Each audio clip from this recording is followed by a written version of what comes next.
Magandang morning from Itsyagi with Love. Ayan, color coding ito ng Itsyagi Isabela. White, red. Ayan, Aisa. Thank you, Buboy. Sa wakas, maiuwi na ni Buboy itong kanyang sidecar. Ito ang color coding ng Itsyagi Isabela. Ayan, kalahating white at kalahating red. With matching pa-star-star pa ang aking napili. Sabi niya, Madam, bahala ka na sa mugs. Kaya ayan, napili ko naman ay star. Tama-tama lang.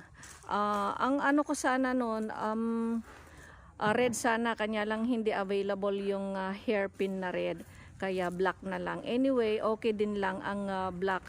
Parang maganda rin combination yun black silver.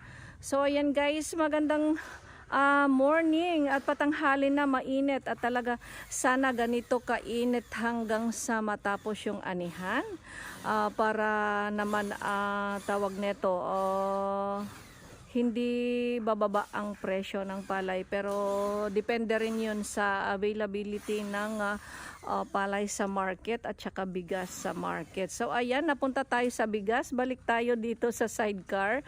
Maraming salamat husband and wife Buboy, Mama Clay ng Itsyagi sa pag order mo sa akin ng sidecar. Ayan, naikot na natin para dito sa mga viewers ay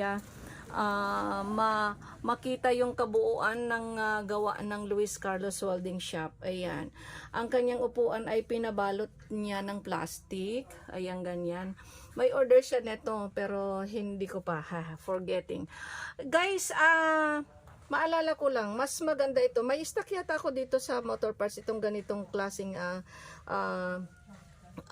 side mirror. Hindi kasi bumabangga yan.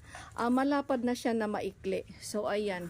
Sa mga mayroong close sa harap, mas mas advisable ang ganitong klaseng side mirror. Hindi siya babangga. Dahil yung mga stock na ganito, mahahaba as in pang single talaga.